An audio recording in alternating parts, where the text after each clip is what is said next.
Onyx can hinge on one idea.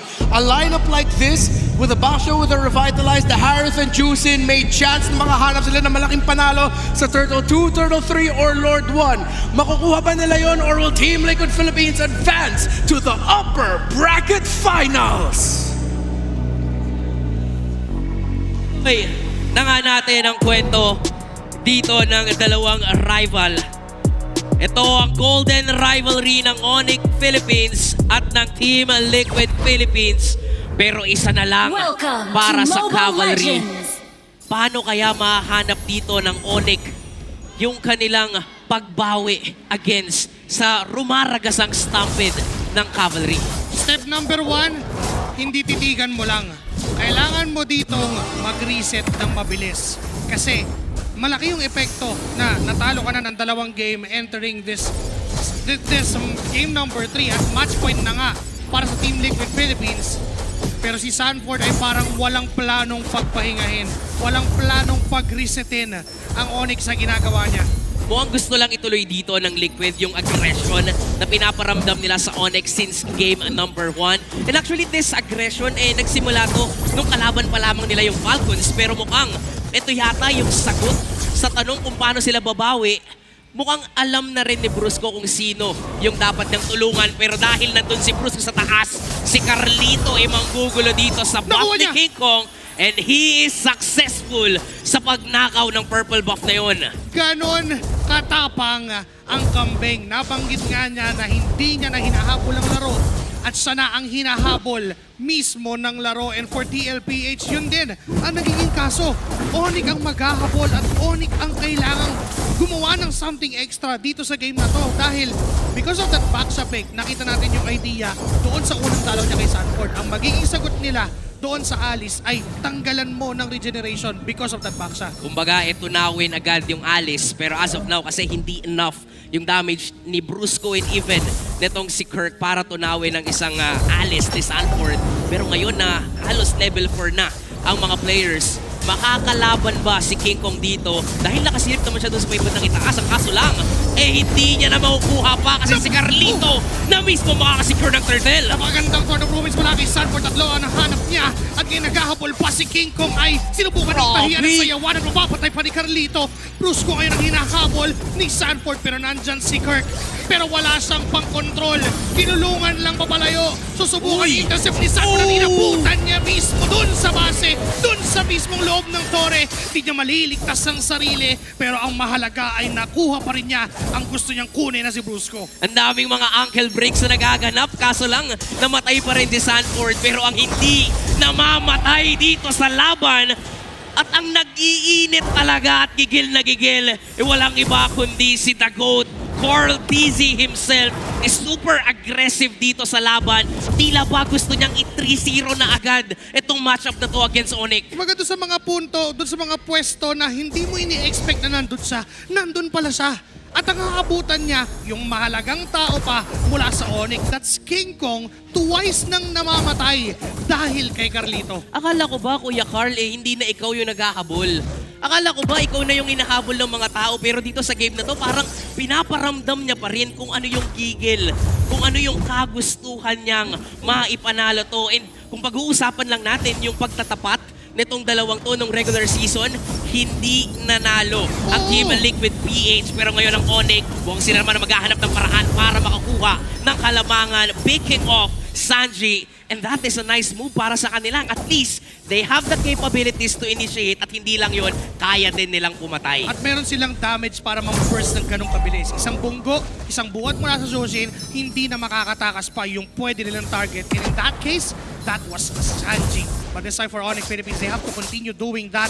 Kailangan din mauna sila doon sa mga objectives. Binabanggit ng panel natin na sobrang halaga ng mga objective team fights dito sa laban na to dahil yun yung nagdidikta ng pwede mangyari sa late game. Ngayon na naagahan at nasimulan na ng TLPH yung pagong.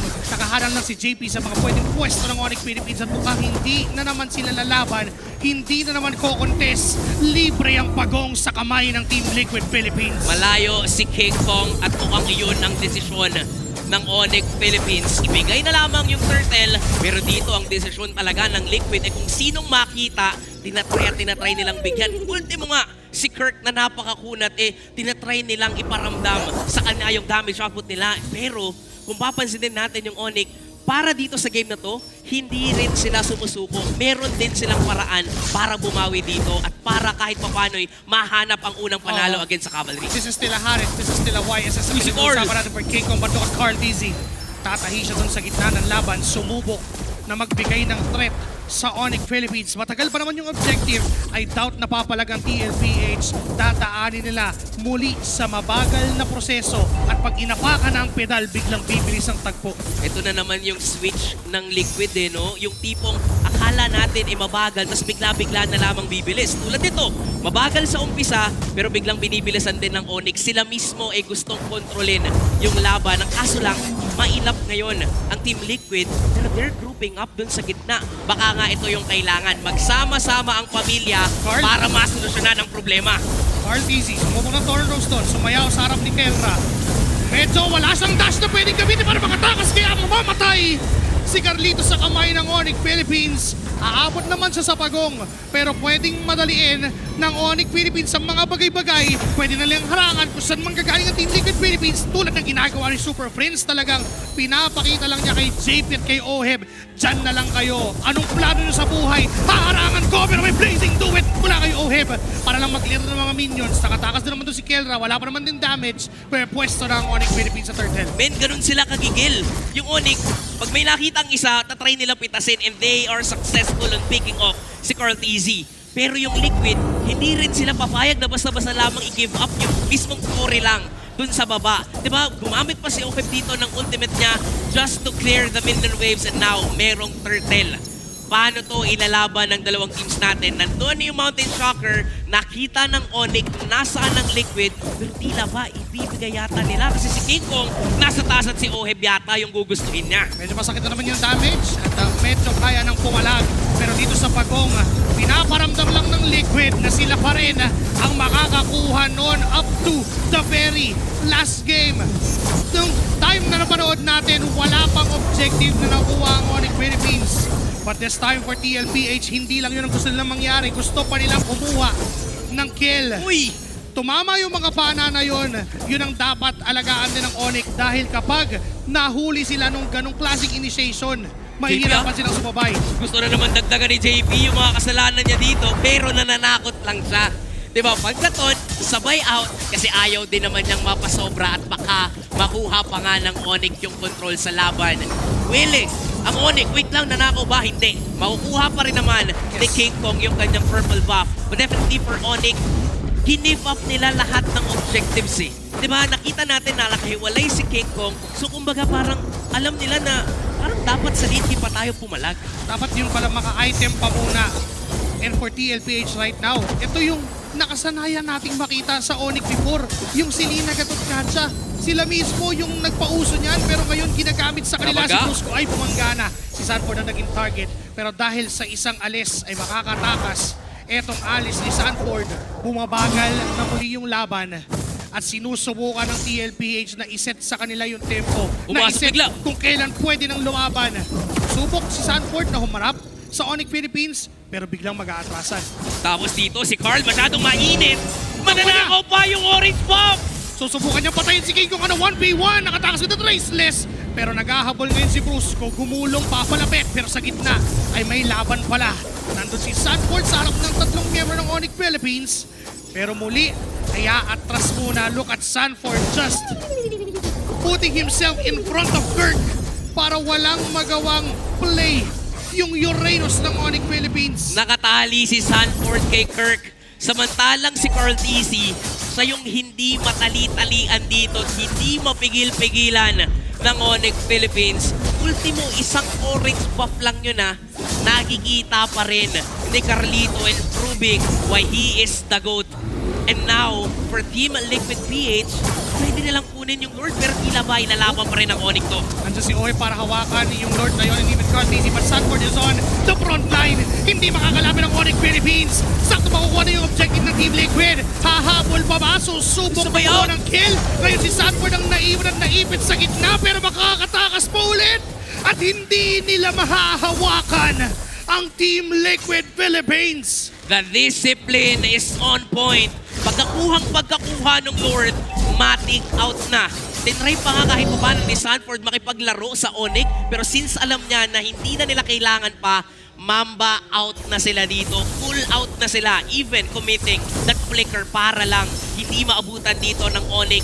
Ayaw nilang makakuha ng opportunity ang Onyx para makabawi dito against sa Cavalry. And now na merong Lord ang Team Liquid, may kita natin na kakalma ulit sila. Hahanap ulit sila dito ng paraan para kahit papano tumigil na naman at puminto kahit papano yung laban. Tataanin muli sa slow burn ng Team Liquid Philippines. Meanwhile, Kirk ang sinusubukan na i-burst down.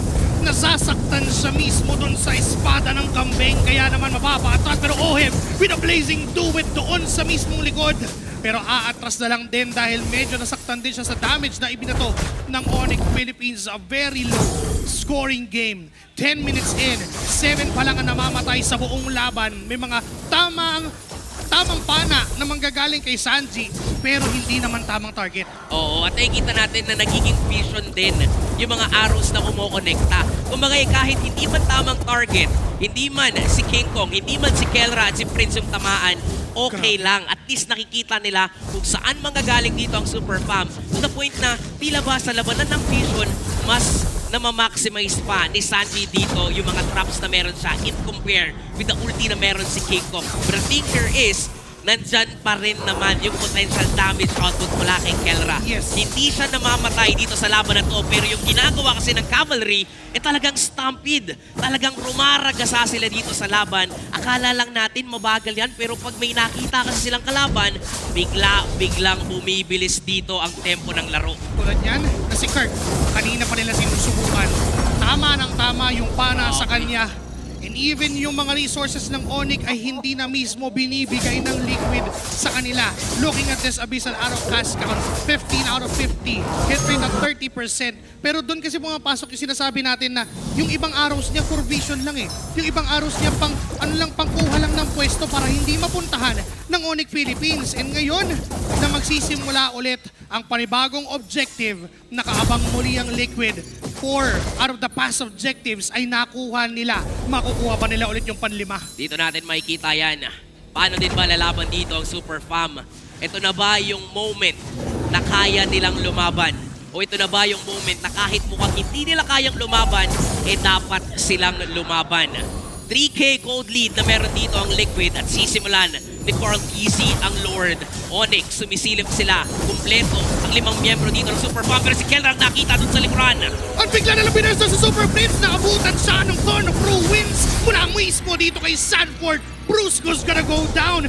Dalawa na muli yung tumumba. Ngayon oras na yata para kunin talaga yung libreng Panginoon na nasa harap ng Team Liquid. Free Lord for the Cavalry!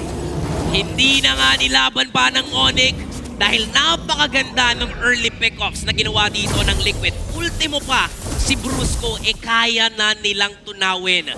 This is the second Lord na magmamarcha. Saan pupunta yan? Sa itaas. Pero si Carl TZ, hindi talaga mapigilan yung nag-iinit na daliri ni Carlito. Ganun pa rin, na-traceless yung ginamit ni King Kong para makatakas dun sa Thorn Rose. Pero nasasaktan pa rin siya unti-unti doon sa damage. Even si Kirk ay nanlalambot yung bakal ng Onyx.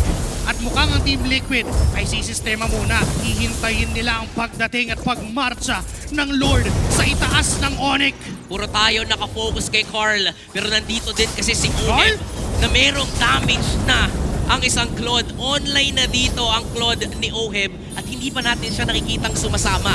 Pero ngayon ipinaparamdam talaga ng Liquid na sa ikatlong pagtatagpo nila dito sa season na to, nababasa na at pinaghandaan sila talaga ng Cavalry ang Super Fam. Na parang kahit di man sila nakabawi nung regular season dito mismo sa mas importanteng tagpo, sa mas importanteng sitwasyon, dito nila binabawi ang lahat ng pagkatalo.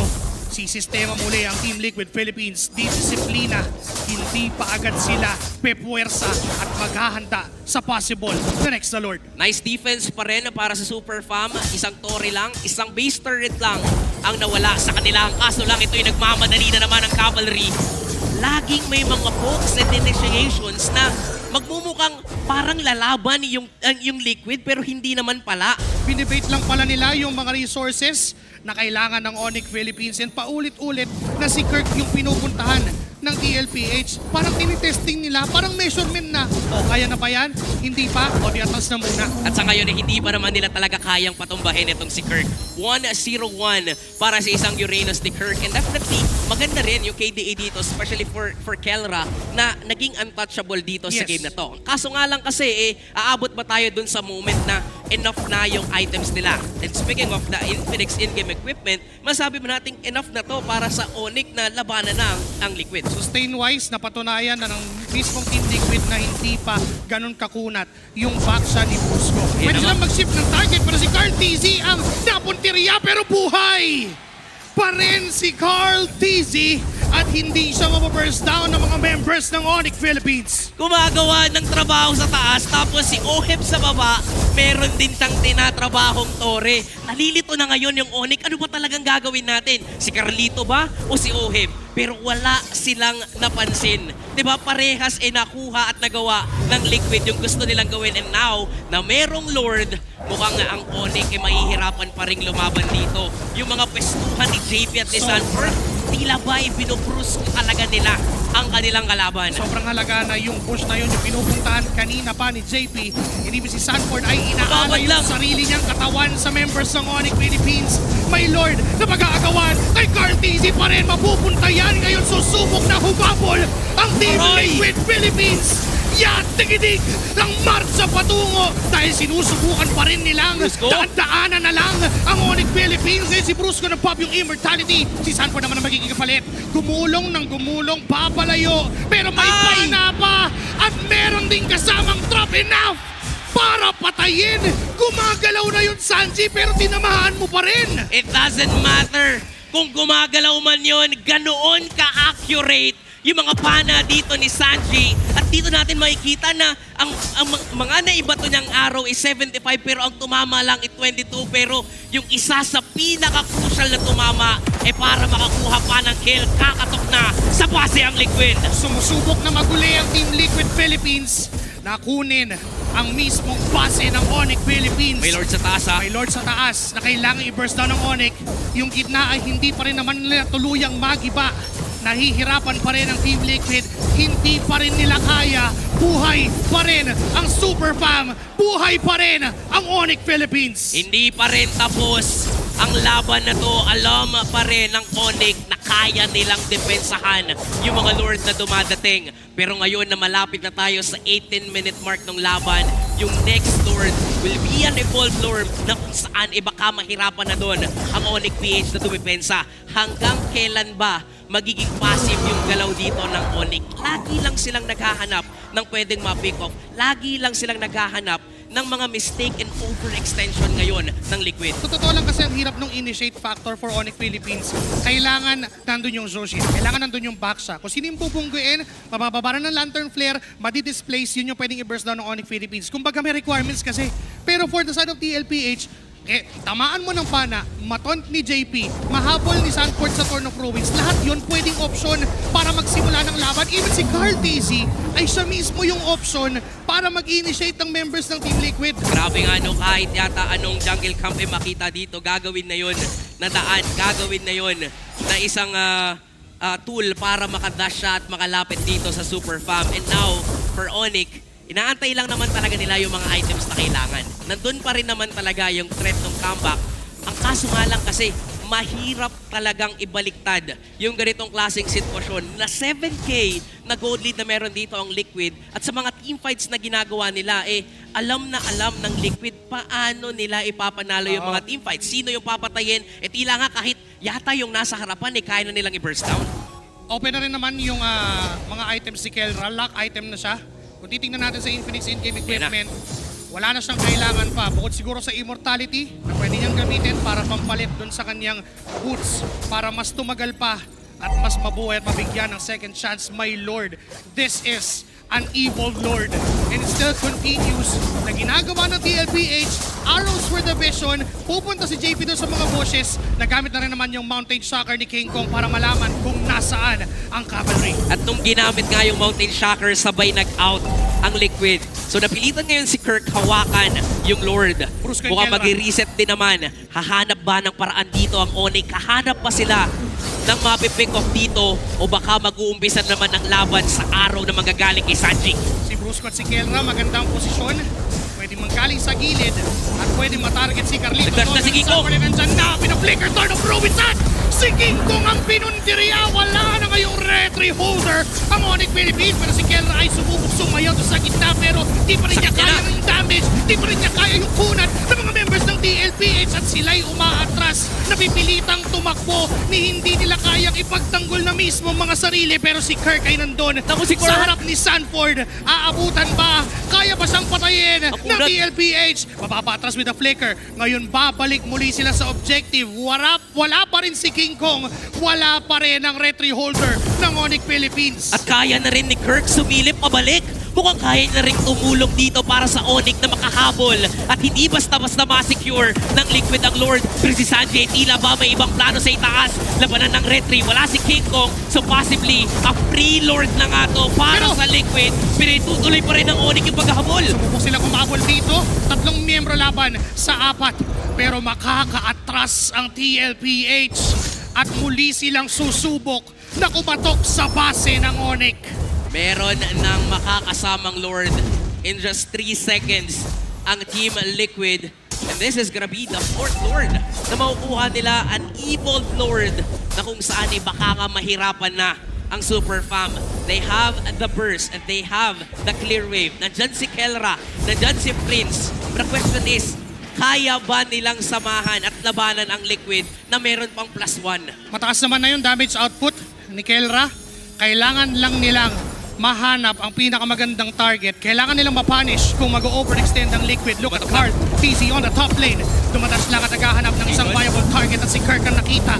Napakagandang zone. Pero mahapdi na rin yung espada. Ngayon si Sanji Sanji! na ipit doon. Ngayon tutumba sa kamay ni Super Prince Brusco. Immortality Pop in Thorn of Ruins mula kay Sanford. Lazy May to lazy it! to it mula kay OM at si Kirk ang nagiging target pero double kill for Card TZ. Wala nito si King Kong sa paligsahan patungo sa ginto at sa tinatahak nilang ginintuang kalsada ni hindi mahaharangan ng Super Fam ang stampede ng Liquid.